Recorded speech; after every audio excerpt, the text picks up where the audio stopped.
Hey, what is up, soccer fans? Welcome to week 2 of the Saudi Soccer Show. I'm Brian Lofrumento, and I'm joined by my co-host, Nick Webster, the voice of soccer in America. Nick, what do you say this week? It's feeling a little bit like Carnival here in August, especially in Saudi Arabia.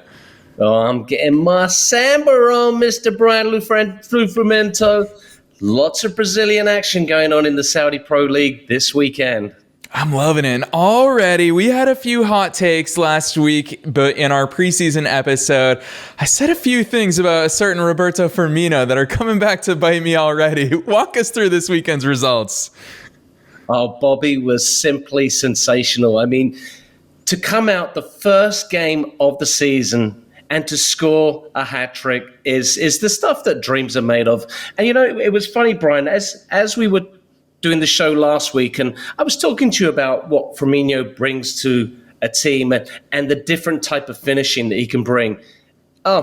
He made me sound like a genius because every finish was completely different. You know, classic near post header, little tuck away at the far post, a little, poacher's chance, and then just a quality finish. I mean, he was absolutely superb in every department of the game. Yeah, it's true. And I know obviously a lot of fans are new to this league. Such an exciting season coming up in the Saudi Pro League. And the thing that struck me, obviously, not only Firmino putting it in the back of the net, which as a Manchester United supporter, I've got to give credit where it's due, but huge credit as well to the fans in the stands. This weekend was a burner already. The passion inside the stadiums, all around the grounds, all around the league. So much to talk about. Nick, a lot of great fixtures this weekend. Talk to us about some of your favorites. Well, no, we have to start with the Firmino one. Obviously, it's the first fixture of the weekend. Ahli against Al-Hazam. As I said, Firmino started off superbly, and within 10 minutes, they're already 2-0 up. Both goals, obviously, by Firmino. Now, Al-Hazam did make things a little bit interesting. Barbarossa de Souza scoring an absolute worldie in the 50th minute kind of made it a little bit nervous. But you did mention that carnival atmosphere in the stands. And for the home team, Al-Ahli, the fans were really up for it. And they really did push the team on. And when Firmino got the hat-trick in the 72nd minute, it just took the roof off the stadium. And for the home side, 59% possession. This was the stat that really interested me. They bossed the game from start to finish. 7 shots on target, only 2 for the visitors, fully deserving of their 3 points. And I got to say, this was a statement performance. And when you think about what's possibly coming down the line for this club, there is so much good news. Yeah, it's true. And it's funny because we saw 4 goals from Brazilians in this one fixture alone. It's going to be a theme in today's episode. And listeners, you're in for a real treat today because we've got a special guest coming on to give us the ins and outs of everything that's going on around Al Ahli, as well as a lot of teams around the league. Nick, where else are your eyes on this weekend's action? Well, you have to go to Al Hilal. Obviously, the big news today, and we're going to get into it in further detail, is a certain player by the name of Neymar, another Brazilian, coming to the Saudi Pro League, but really upstaged by Malcolm, who banged home what I would consider a superb hat-trick, especially the third goal in their 3-1 victory on the road against El Habba. I mean, this was once again another performance that lays down a marker that says we're for real. And I know we're going to be focusing primarily on the top 5 at the moment until some of the, shall we say, lesser teams start making some noise. But Al Hilal were absolutely superb. And this is the stat that really jumped out on me. Possession, 73%. Al Hilal was so greedy with the ball. Abha didn't even know what the ball actually looked like. And, when you've got a player of Malcolm's ability who can finish with such unerring accuracy, then I think that Neymar could even struggle to get in the team. No, what am I talking about? Of course, he's not going to struggle to get in the team. But I will say for Abha, Syed Bouguer scored what could possibly be the goal of the season so far in the 33rd minute. So if you are near your computer, which I think you are, go onto YouTube and watch this goal because it is an absolute worldie. But looking at the highlights overall, Al Hilal, very good value for the win. And, statement performance. And with Neymar coming, The bar hasn't been set yet, which is, I think, really frightening for every other team in the league. Yeah, Nick, you called out our focus on, we're calling it the Big Five already. And I think part of it is that all of these Big Five clubs, now we're going to talk about my favorite boys in yellow, Cristiano Ronaldo's Al Nassr. We're going to talk about them in just a little bit. But yeah, you're right. The bar hasn't necessarily been set just yet because we saw the Big Five showing up and doing what we expect them to do. I always love, in terms of American sports, for example, within an NBA playoff series, fans always say the series doesn't start until the away team wins one. And we saw that this weekend, that the big clubs, they showed up, they got the results, they got the points that we were expecting from them. Take it to the defending champions, Al Ittihad, who put in a pretty resounding performance. Well, it's an interesting one. Al Raed, the home side, actually made life very difficult. And I was really impressed with them. Defensively, they were super disciplined. No gaps, no holes for Al Ittihad to really penetrate through. And it took until the 58th minute until Hamadallah opened up the scoring. Once they had that little bit of a cushion, then the samba football came into action, and Igor Coronado. And this is a very interesting player, actually. So Coronado is 30 years old, so he's not exactly a spring chicken. But guess where he began his career? You're never going to guess. Lay it on us, Nick. Milton Keynes Dons. That's right, Milton Keynes Dons, a team in the lower leagues of English football. Igor actually went there as a 15-year-old. He was that talented and was within the youth program and just on the cusp, actually, of the first team as a 16-year-old, but he didn't actually make it. So he traveled around a little bit before bouncing around and ending up in Saudi Arabia. Well, in the 73rd and 79th minute, Coronado exploded into action. He gave us that Brazilian flair, 2 goals, and it ended up being a very easy afternoon for Al Ittihad, the defending champions.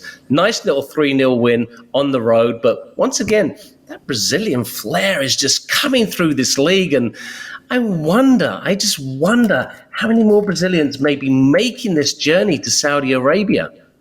Yeah, it's true. And it's a good observation as well. I'm glad that you pointed out it was 0-0 at halftime. We saw it in so many matches during the opening weekend, is that they were really close games heading into halftime. And I don't know if it speaks to the volume of the managerial experience that we have throughout the league, but a lot of second half goals across the board, including a certain English manager with a debut win on the back of 2 second half goals. Tell us what happened with the ex-Liverpool boys. Oh, yes. Well, this was the big game of the weekend. Okay, and I know. Look, Brian, he's got a little tear in the eye.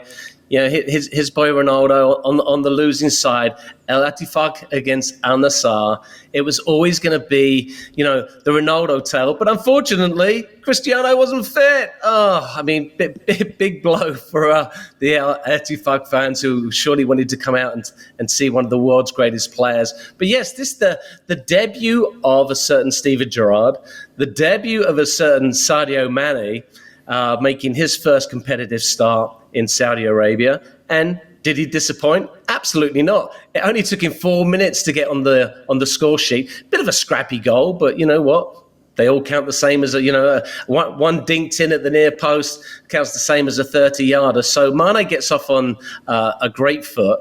Al Ettifaq really devoid of ideas, and in terms of this possession stat that we talk about, and obviously it's very important because of the climatic conditions in Saudi Arabia.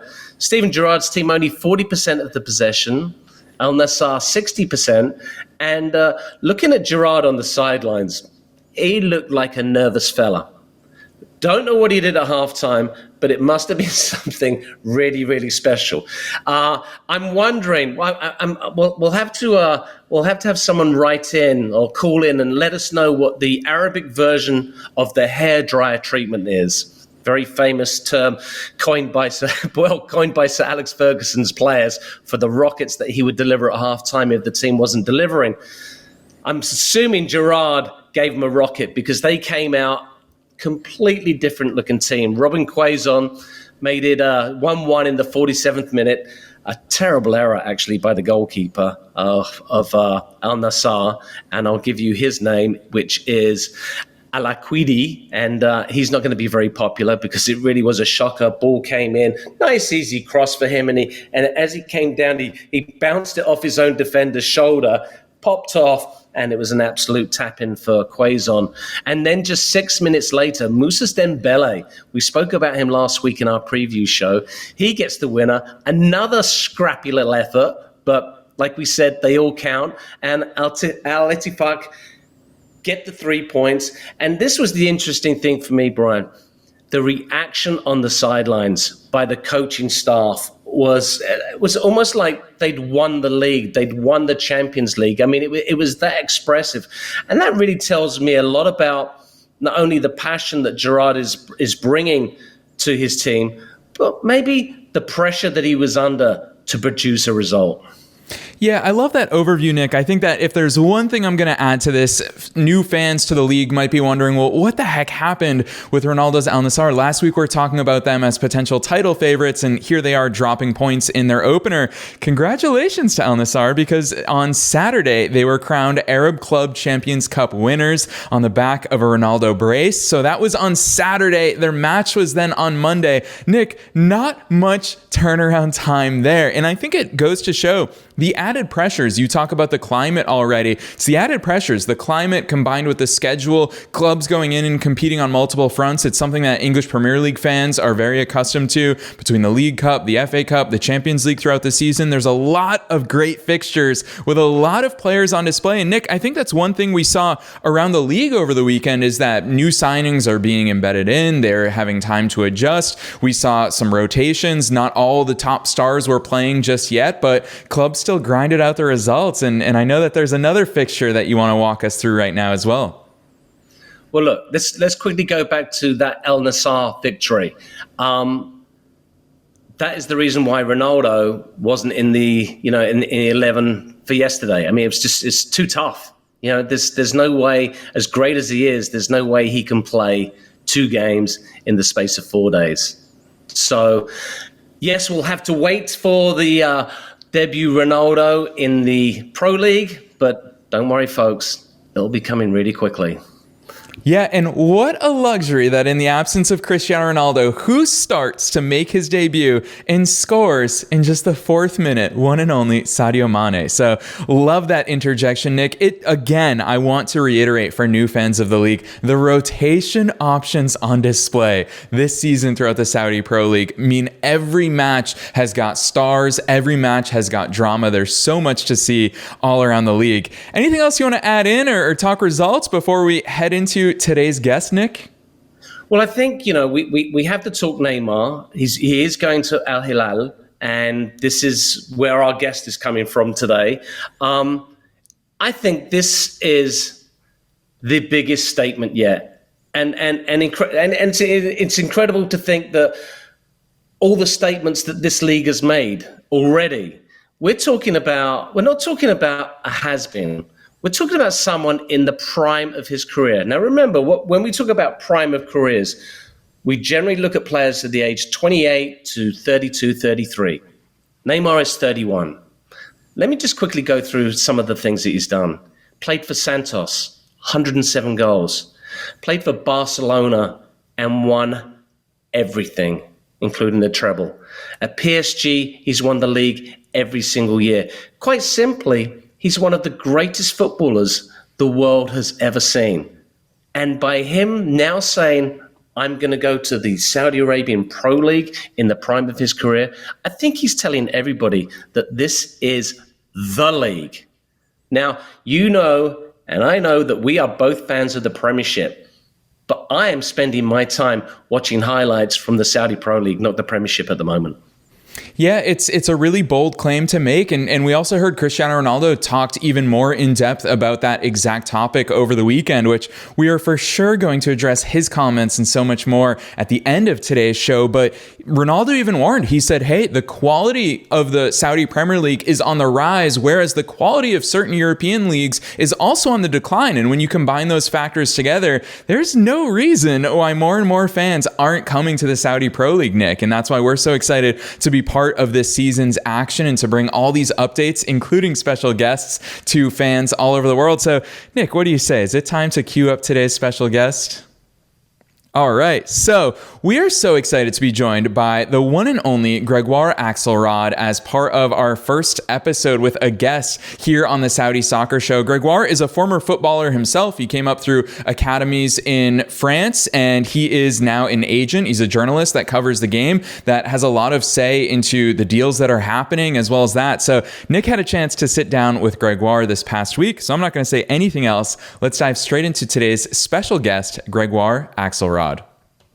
Well, it gives me great pleasure to welcome to the Saudi Soccer Show, Gregoire Akcelrod, based in Andorra. He's been pre-season with the Ahli team. Welcome to the Saudi Soccer Show. Thank you, Nick. It's a big pleasure to be with you. Well, let's get straight into business here. There's so much going on with this team, the amount of transfers that have come in.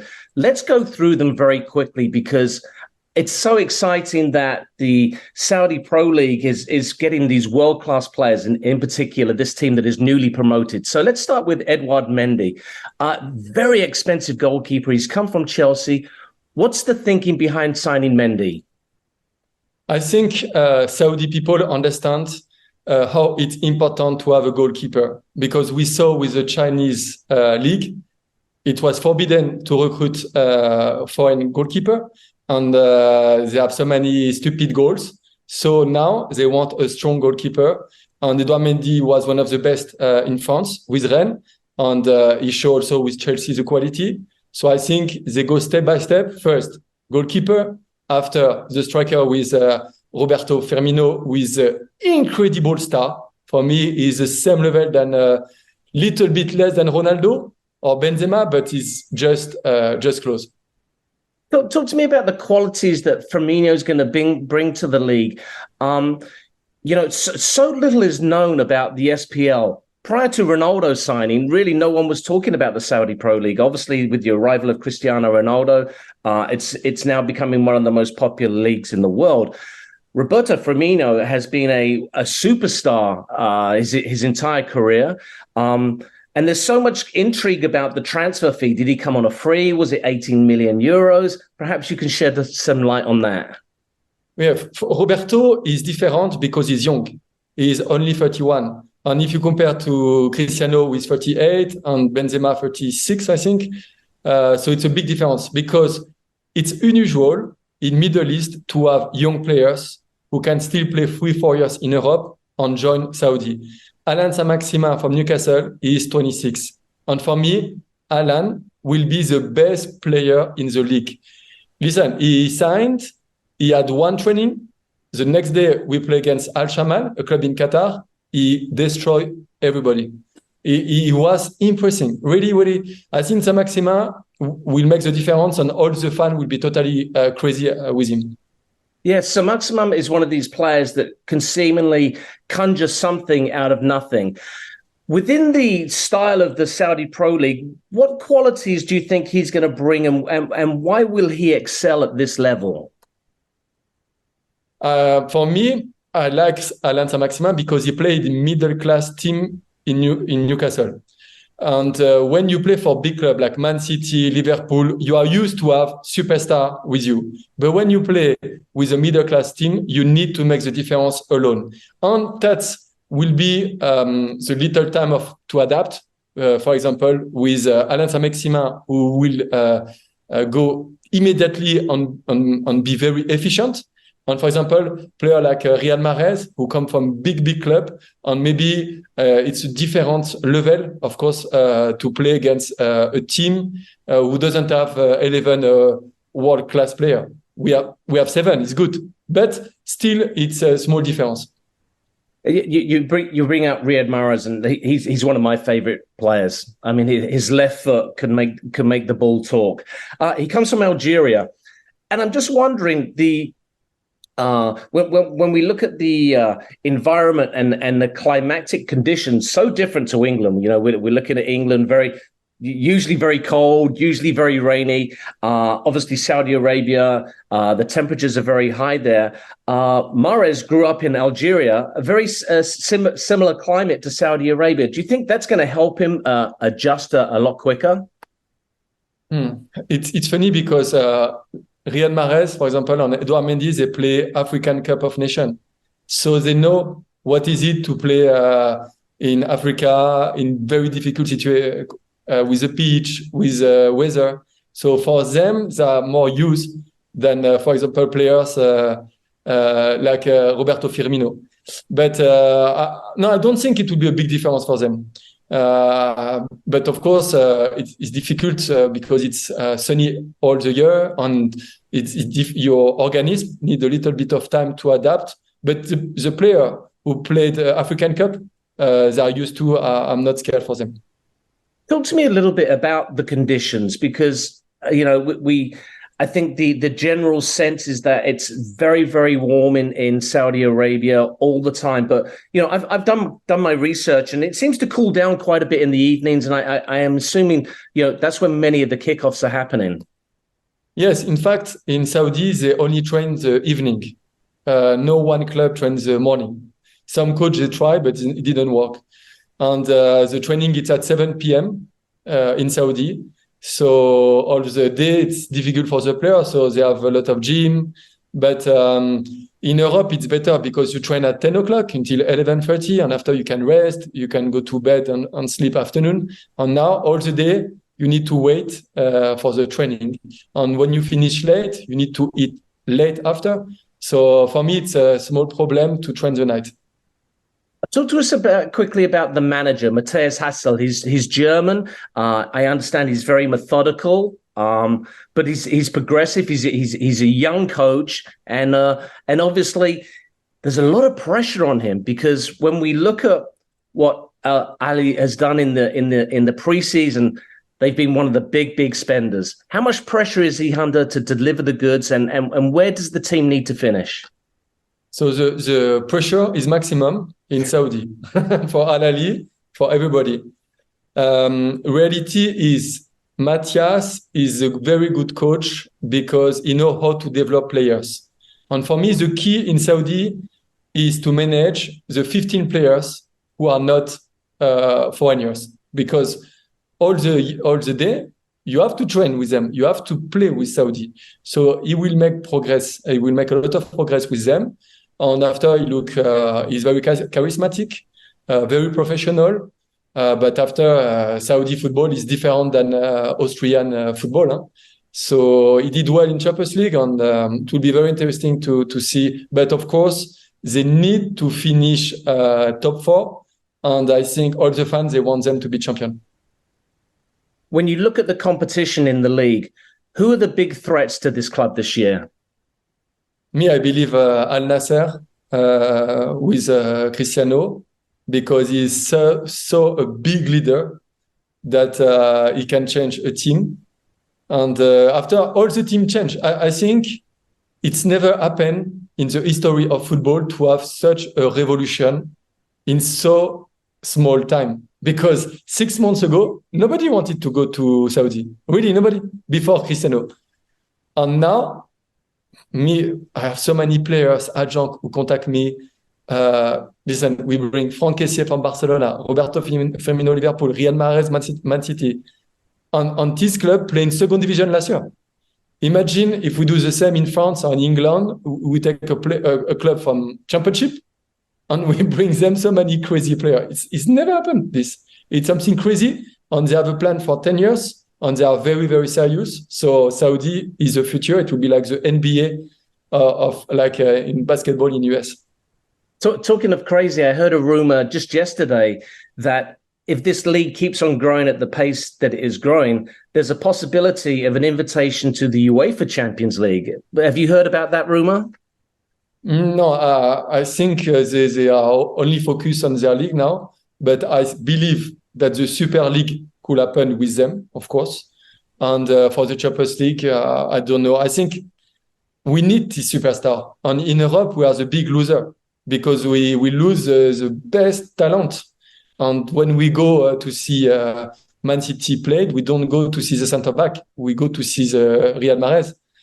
The same for Liverpool. So I think we will need to adapt and yes, to bring a Saudi club in Europe to make big games together. I don't know, but it's a big problem, big loss for European football. What is happening? At the top of the show, you did mention the Chinese league, and I'm going to go back in history, just 5-6 years, and China really made a big play to become a big player in world football. The experiment failed spectacularly and cost them a lot of money. What's the difference between China and the Saudi Pro League? Well, in China, it was also from the political reason that they wanted to develop in football. But I think they made the mistake to not sign enough foreigners and to sign them when they were finished, where they were close to finish the career, except some player like Oscar, for example. And also, they didn't develop professionally the young generation. They put everything with the first team. And with Saudi, I see the negotiation. They are very difficult in negotiation. They are not easy. And all the players they take is players who still have 5-6 years to play minimum. And I think they think long term. They already have a big fan inside the clubs. So Ahli was already full before Firmino, before Riyad Mahrez. So they have a big fan base. The football was already one of the best in Asia. And China was never won the Asian Champions League, for example, in China. So we are not at the same level. And I think the problem is Chinese clubs, they make partnership with Real Madrid, with big club, but they didn't follow so much. In Saudi, it's real passion of football that we don't have in China. Before I let you go, I'm going to put you on the hot seat. The domestic season begins today. Who's going to win the league? Who's going to win the King's Cup? And will one of the big four challenge for the Asian Champions League? Who wins the league will be Ahli, of course. Who wins the cup is Ahli. And for the Asian Champions League, I will say Al Hilal. So because Ahli will not play Asian Champions League. So. Gregoire, thank you so much for joining the Saudi Soccer Show. Hopefully we can come to you throughout the season to get your insights and to keep up with what the club's doing. Yes, of course, it will be a pleasure. And I have a lot of friends there, so we can make a lot of things. Thank you. Nick, so many great takeaways from that interview with Gregoire. Kudos to you for really hosting an awesome session from him. The thing that I really liked is he makes it abundantly clear how intentional the Saudi project is when it comes to the Saudi Pro League. And one thing that he said that really stood out to me as someone who got to tune into that interview is he talks about how many of these players, Riyad Mahrez, he talks about Mendy, they've already played throughout Africa. They've already been accustomed to these really tricky situations. And not only does that help them as they get accustomed to the Saudi Pro League, but it also means that the Saudi Pro League is get accustomed to football coming to their region of the world. And I love the contrast that both of you painted between what China tried to do many years ago and didn't do so great of a job at. And Gregoire really breaks down why the Saudi Pro League is a different type of project, one that's really propping up football inside the entire region and bringing a whole new host. Nick, it leads me to ask you the big question, which if we're really looking at the Saudi Pro League on a global, on a macro level, it's got to be the 5th best league in the world already, right? Oh, Brian Lofrumento throwing it down with the hot take. Well, look, if we look at traditionally what we think as the big 5, it's obviously the premierships there, Serie A, La Liga, and the Bundesliga. Are you saying that the Saudi Pro League has given the old sharp elbow to Ligue 1? Nick, what I am going to say very publicly is that one league has a lot of big players leaving and the other has a lot of big players coming. And there's a big elephant in the room that we haven't even talked about. We are obviously talked about Neymar already. The future of Kylian Mbappe. Where's he going to go? And where does that leave Ligue 1? Well, Gregoire, funny enough, as we're doing this show, he's WhatsApping me and saying that there are so many rumors floating around Paris right now that there is going to be a world record offer for Mbappe. Now, we've just spoken about Neymar and the 100 million euros and the 200 million euro a year contract. What on earth will Mbappe make? Yeah. And who of the big five is going to take their money out of the wallet and throw it down on the table, Vegas style? Yeah, Nick, I'll tell you what, with Mbappe inevitably leaving, how are you not joining me in this take this week, comfortably saying the Saudi Pro League, number 5 in the world? I don't hear many good arguments saying the alternative. I will say this, okay, currently I'm putting the SPL 6 or 7. There's Ligue 1. I really like what goes on in Argentina. The Japanese J League is fantastic as well.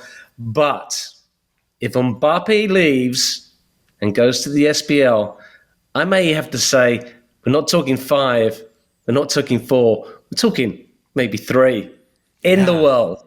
Yeah, and one thing that you and Gregoire didn't go too deep into is how many of these players are in their primes. You mentioned it much earlier in this episode when we talk about the likes of Benzema, the best striker in the world, playing in the Saudi Pro League. Obviously, Sadio Mane coming off the back of a season at Bayern Munich where obviously he didn't shine in Germany last season, but we saw him as one of the best during his days at Liverpool, which is not that far into the past. Bayern obviously shifted our thinking a little bit there, but gosh, Nick, we are in store for some real treats.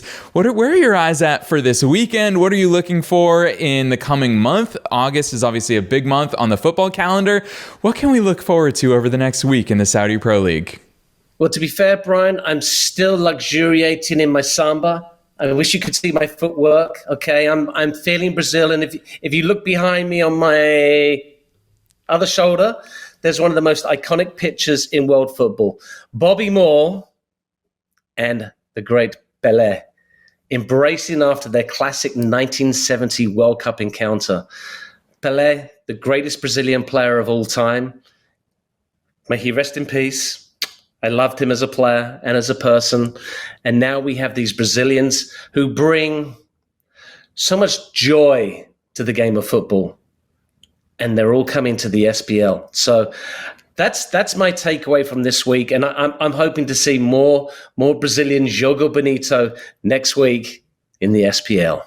Yes, I'm not saying that Nick's samba moves are what's clearing the dance floor, but listeners and soccer fans worldwide, that's a wrap for this week's episode. I want to remind you that you can tune in. We are officially distributed everywhere that you can tune into podcasts, whether you're on an Apple device, we're now listed in Google Podcasts as well. Find us on YouTube for all the visuals that go along with our episodes here online. So whether you're tuning in via audio or video, we are so excited to continue bringing you the best of the best in the action